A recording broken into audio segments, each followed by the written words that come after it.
Well, thank you first. My name is Chaitanya Dahagam, and let's see, the clicker's here, got it, okay.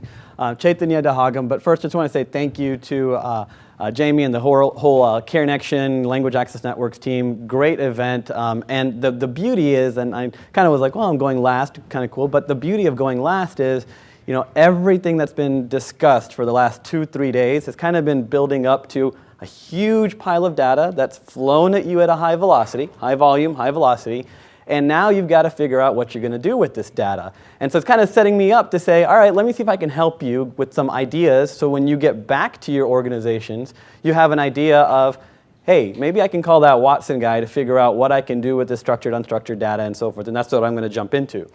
A little bit on my background to get that out of the way. I'm born and raised in Alabama. I have an undergraduate degree in computer science. I went to med school in UAB in Birmingham, Alabama. Did 5 years of general surgery training. And the reason I give this background is that's the perspective from which I look at technology and medicine and even business at this point. As a surgeon, I wanted to fix not only the patients, I wanted to fix the system. You all know this. It's hard to fix the system from the inside. Some of you, the interpreters that are working with folks, nurses, care managers, and so forth, you guys, all of you, were saying the same things that I as a consultant said. So after surgery, I did consulting, but you listened to me because I had a suit. Even though saying the exact same thing. That's not fair, that's not cool.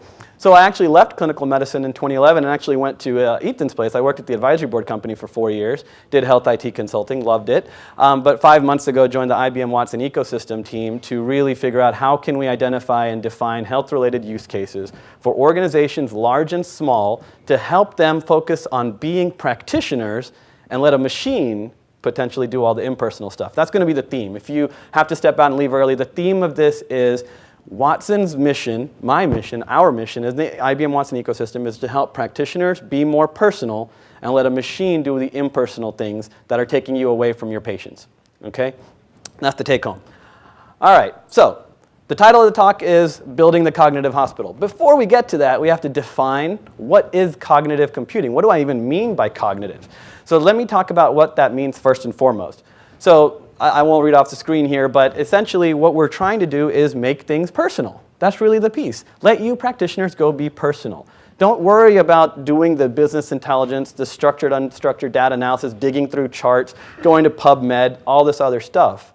Yes, validate it if a machine presents that information to you, but you need to sit with your patients. You need to talk to your patients. You need to learn about their weekend. What stressed them out to where today their blood pressure is 160/90 when last week it was 120/80 and they were doing just fine. They're not on medications or whatever.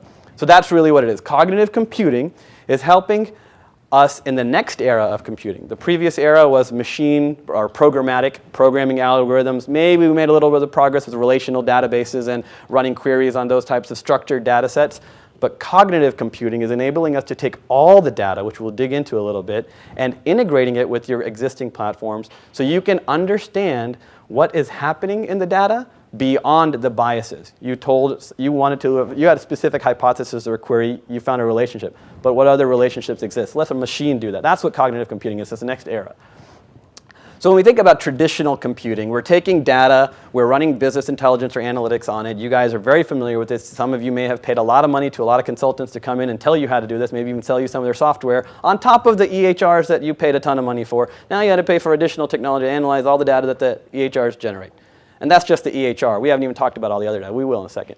But what cognitive computing is going to enable us to do is where does this data extend to? What does all this data connect to beyond my four walls of my hospital, my clinic, maybe even beyond just my job?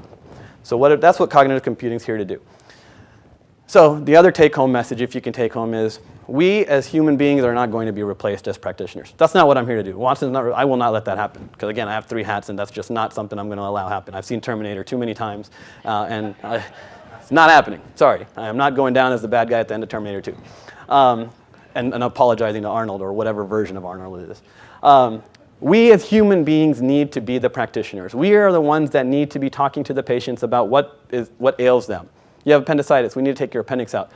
Don't worry, I know you haven't been in an operation before, but here's what the informed consent walk them. They need that. We need that as providers. That's why we go into medicine. We don't need to sit there in front of an EHR digging through it and looking through data sets. We don't need to be going through Excel spreadsheets. We do not need to be doing that. A machine can do the impersonal stuff. Let us do the personal stuff as humans. Let the machine do the impersonal stuff. And together we are partners. And it's the other kind of dead horse I will beat, it's what I do, is we are not, this is not artificial intelligence. This is enhanced intelligence. These Watson capabilities that we are training and integrating together is taught by us, trained by us. It's not artificial. We put the first set of intelligence in. The machine is going to help us enhance that intelligence, and then we work together as partners. All right, great. So what's Watson? I kind of alluded to it. Watson, so I know we had a Jeopardy champion here, but we actually have another Jeopardy champion here, Watson. So, no, not to take anything away from you, Ethan.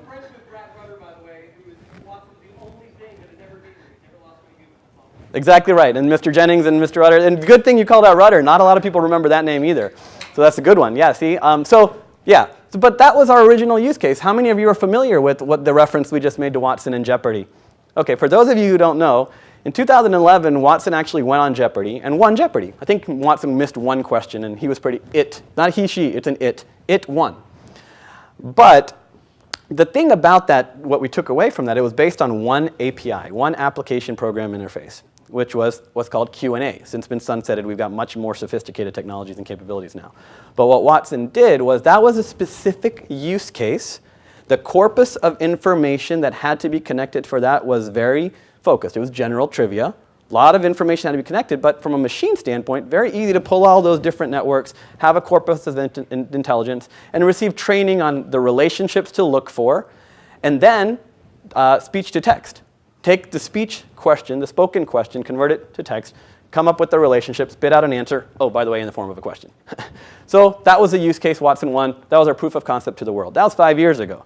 Now we've got much more sophisticated technologies that underlie this machine. So when people think about Watson, that's one of the first things I wanted to convey is, what is Watson? Is it this big black box we can just go throw anything at it and ask a question?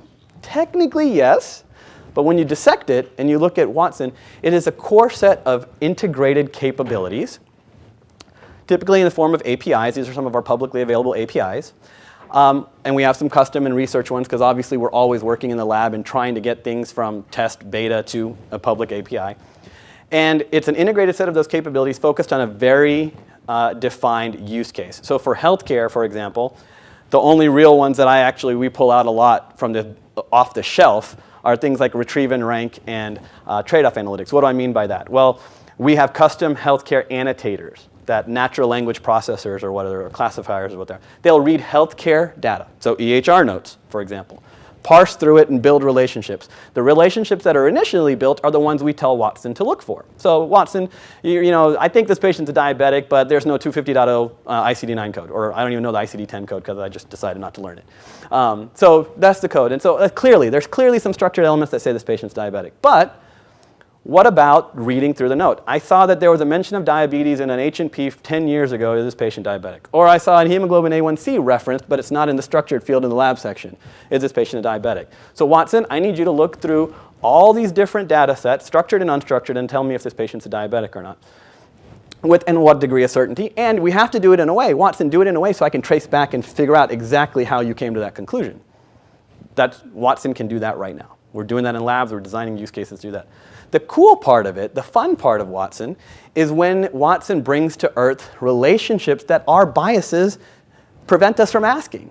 So for example, this is a very off-the-wall example. I use it just because it kind of resonates. It's crazy if you think about it. But Watson comes back and says, you know, so-and-so, I found, you know, this patient is diabetic because A1C was mentioned 10 years ago in this H&P. Okay, diabetic, great. I also found that everyone who has this type of cat is a diabetic. I'm not going to tell anyone to look for a correlation between diabetes and cats. It's not in the literature. It's not how I was trained as a doctor, whatever. That's how we're thinking. And that's how Watson can put together data. Now, it's not cats. It might be diabetes and a particular zip code or a particular restaurant that's in that area. You think about all the different industries then that we can connect to with healthcare. You're going beyond the four walls. You're going beyond that spreadsheet. You're going beyond structured data, and you are connecting with other data sources. It looked up cat because PubMed said that diabetics and cats in India are correlated. No doctor or endocrinologist is going to do that, but Watson can do that. If you just think about the sheer volume and velocity of data, that's why we need to do it. And then connecting it to other industries.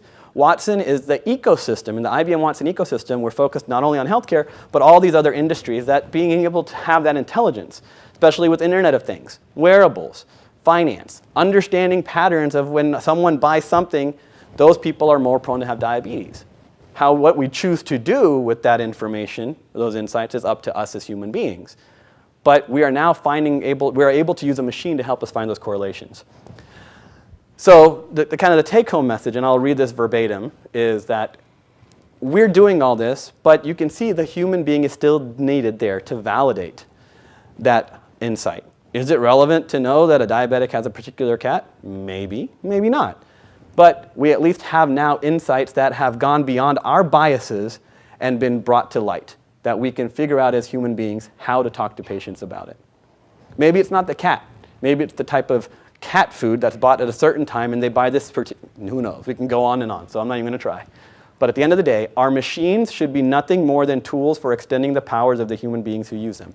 Watson, cognitive computing, whatever you want to use that's going to help us handle the volume of data at the velocity at which it is generated is our partner. It enhances the intelligence that we already have and helps us focus on being more personal and let a machine do the impersonal things. Again, take-home message.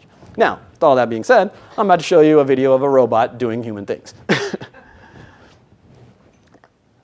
So before it starts, it's about vision and language capabilities. A lot of the use cases, especially in healthcare when you think about it, it's all about natural language processing and then building relationships based on the natural language that's been processed and then training Watson to understand that. So this is kind of an example of how that training happens. And then also throwing in visual recognition, image analysis, some of the core capabilities that Watson can do right now.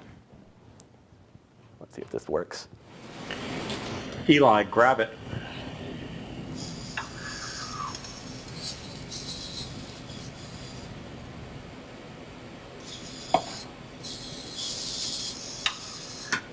Eli, grab it. I'm confused. Which of the four things do you mean? Eli, what color is the object on the left? It's blue. Eli, grab it.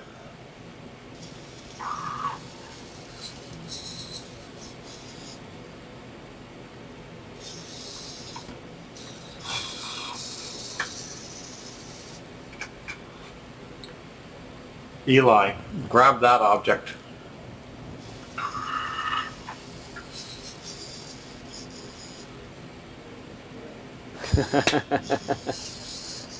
This is where Da Vinci needs to go. Eli, grab the white thing. Do you mean this one? No, the other one.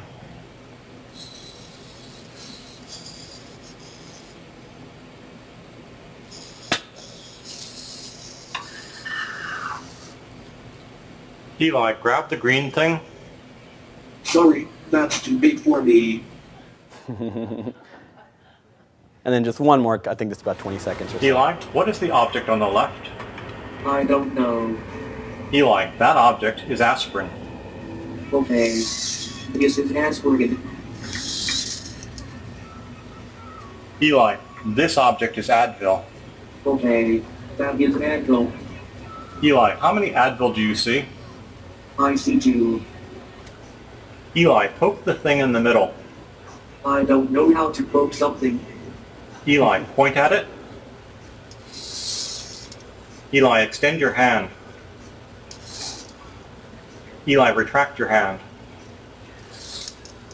Eli, that is how you poke something. Okay. Now I know how to poke something. Eli, poke the red object. So I love that video, at least for two reasons. The first reason is it just illustrates how we are training, how you have that. You can see the relationships being built, but it has to start somewhere. It's not artificial. It's from the human being that taught it, and the machine will, over time, use cognitive capabilities to enhance it, keep continuously learning. The second reason I love it, I just love the background. You know, we think IBM, these big research labs, and that's someone's desk at someone's house. There's like a C-clamp down there with a piece of wood. There's family pictures all over. They probably grabbed the Advil bottles from their medicine cabinet or whatever to do this. It's just cool, and it's just the kind of the startup feel we have in Watson. Just kind of plug that a bit. The third reason I do like it is just your imagination runs wild now. Now you're like, well, what about this? What about that? This next one I think is going to be a really cool from an imagination standpoint. Just think Watson, about it. I need help with acquisitions. Hello. How can I help you with mergers and acquisitions?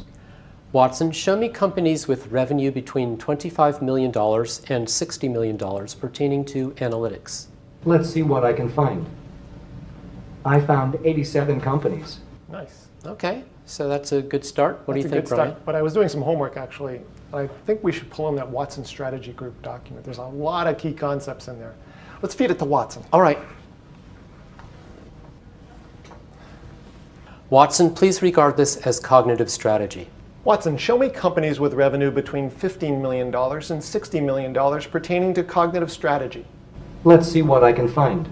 Yeah, this is nice. I found 112 companies. Now we're getting a lot in here. And we can see we're getting some connections too, I think. Watson, show me companies that are about analytics and cognitive strategy that are most similar to the companies named Wolfram Alpha and Kawasaki Robotics.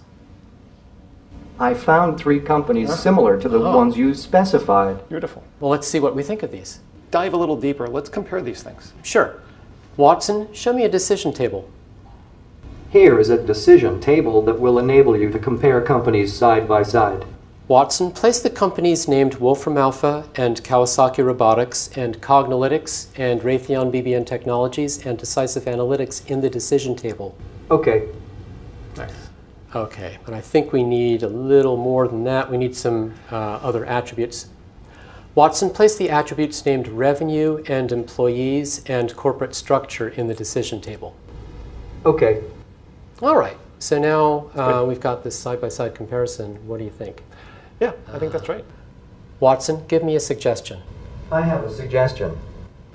So that's where my brain goes wild, is just think about healthcare. If you think about that corporate strategy document, the HR notes, you think about some of the other data about Wolfram Alpha and so forth, Google, PubMed, that kind of. So you start thinking about, these are the networks that make. Now I'm thinking, then I bring it back down, not down, I bring it back across or wherever as a physician.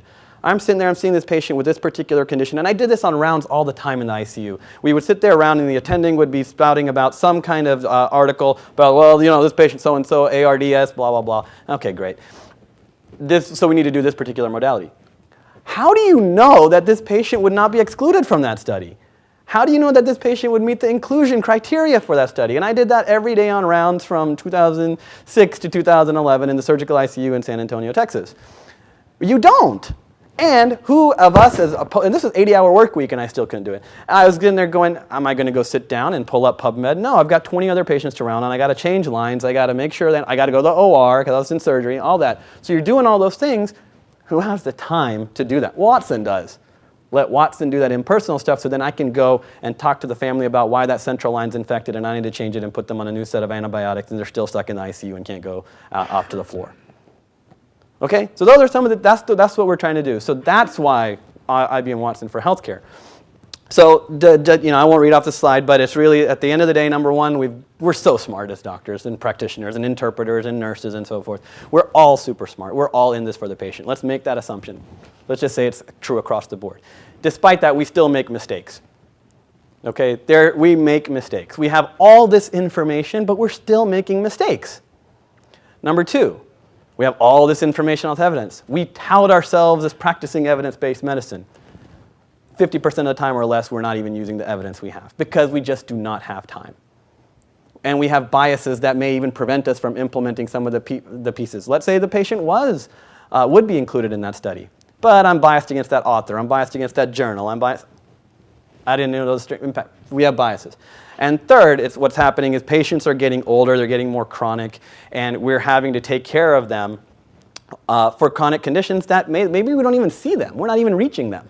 They're not even in front of us. How do we get this information and so forth to them?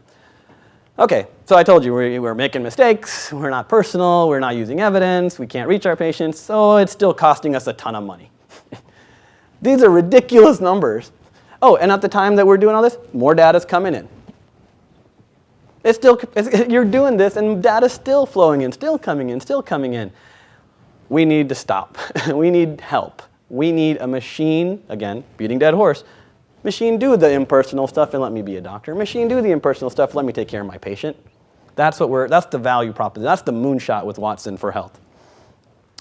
Okay, so now let's bring it to the patient. When we look at an individual patient, you think about the healthcare data that you have, that's only 10% of the data, 0.4 terabytes per person per lifetime.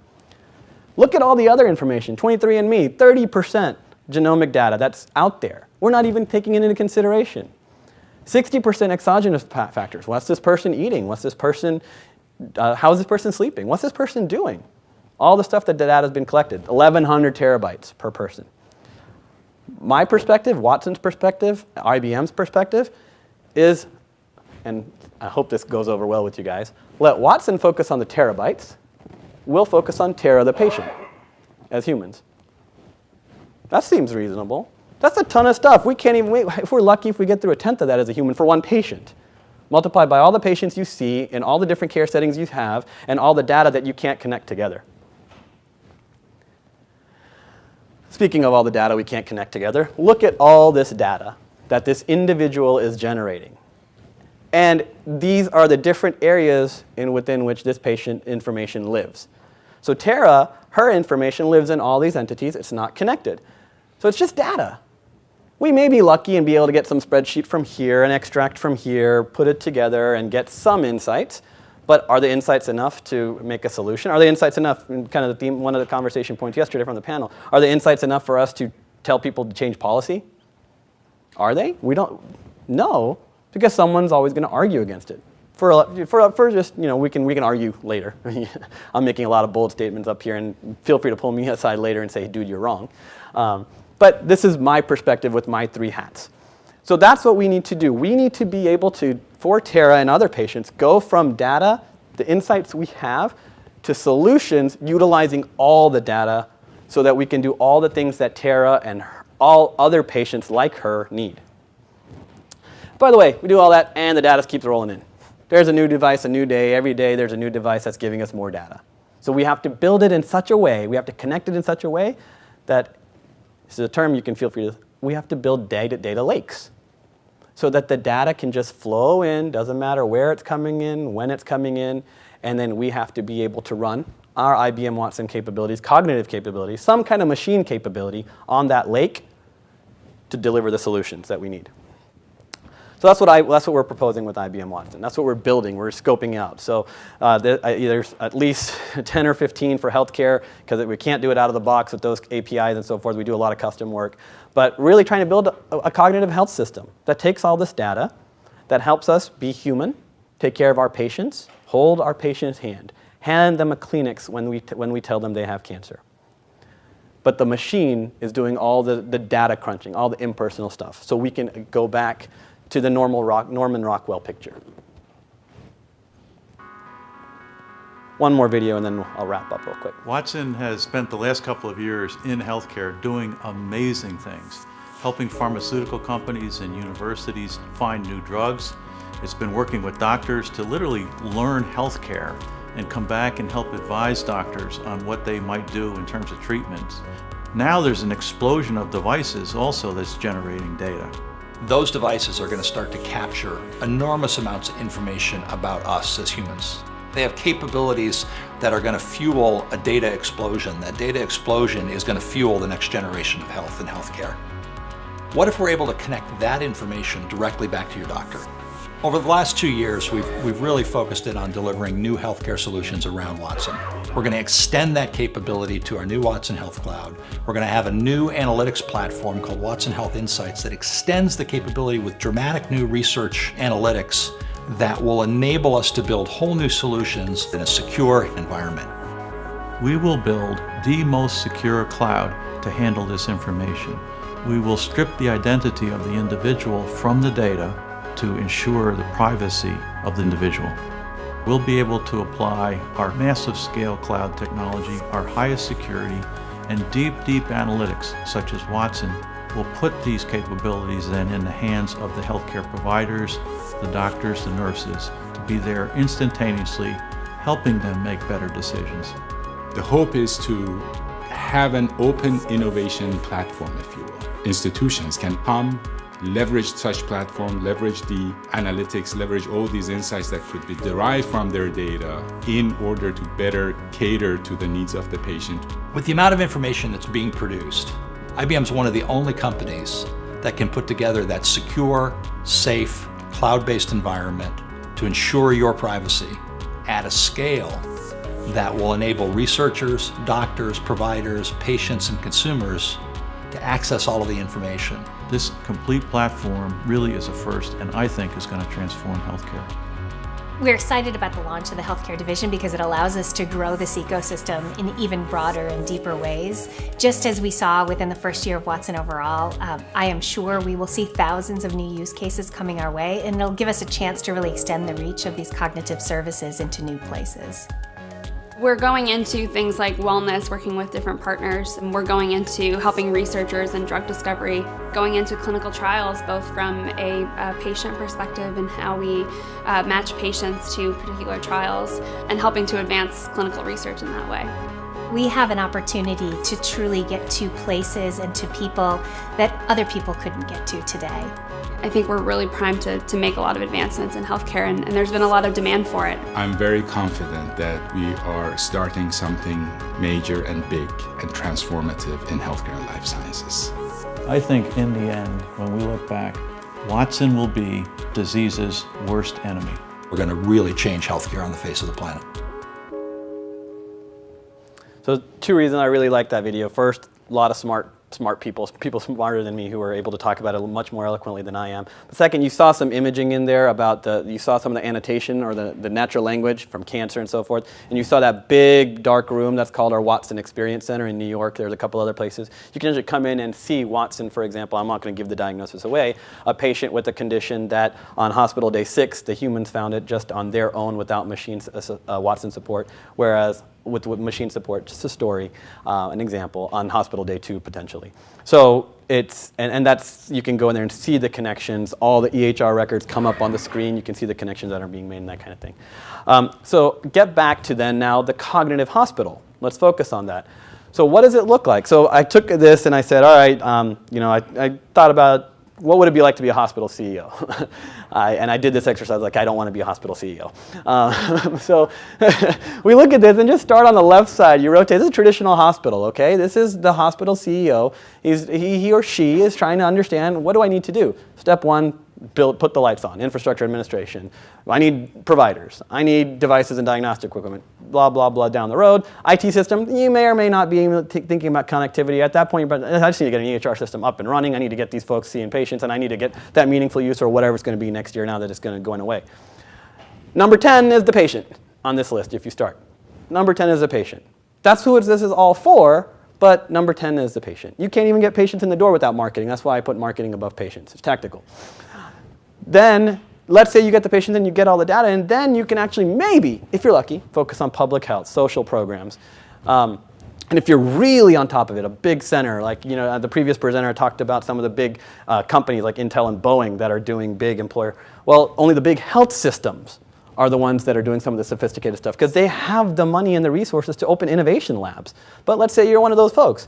Then you can start saying, you know what, I'm going to be innovative, I'm going to be sophisticated, we're going to have our own health plan, we're going to start taking risks, we've got the data, we can leverage, and we can start talk risk contracts, we can do all that cool stuff that's out there.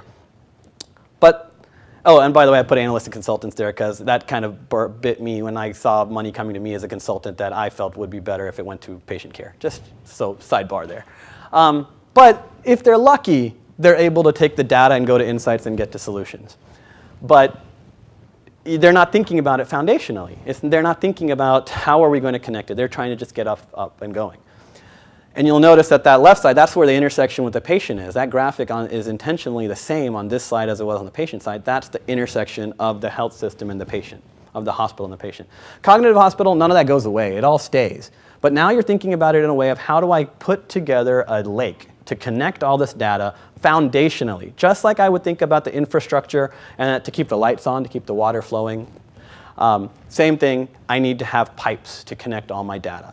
And IBM Watson, we feel, can be that cognitive hospital solution to help for a variety of those, bring the data in, so then you can maybe move the patient higher up in this chain.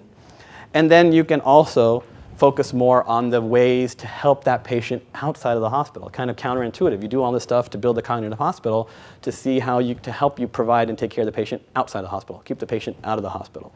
So that's some of that's what kind of the overall proposition is. And Watson's doing some of this already. So when we think about practitioners, you saw some examples there. Watson for Oncology is already that clinical decision support that some hospitals are rolled out. We partnered and trained it with Memorial Sloan Kettering. We built the technology. MSK helped us train it so that we have clinical decision support, for example, oncology advisors for some practitioners. We have some patient information to help them. Actually, from a social program standpoint, there's a company out in San Diego that's built a solution where patients can powered by Watson, patients can actually go in and say, I need this particular social service, and it finds the closest one to them, text-to-speech, natural language, that kind of thing. So those are some of the pieces that are there. Even going back to patients, clinical trial matching, we know that clinical trial matching is abysmal. It's a very low rate. I think 3 to 5% of patients who are eligible actually end up participating in one or enrolling. So we have a clinical trial matching solution. So we already have solutions out there. We need more. And I'll get in trouble for this. Honestly, as a physician, I don't care who builds it. I'd love it for it to be IBM. That's my IBM hat. But we need to do this regardless of who does it. And it's going to happen. Somebody's going to do it. And we'd love to find a way to work with all of you to help you all do it for your organizations and your patients. This is just a list of some of the partners. The way we kind of approach this model from IBM's perspective, and some of the questions, I don't know if you all were here earlier days, but I ask a lot of questions. How do we help health systems do this? They don't have the margin, they don't have the resources. So we do it through partnerships.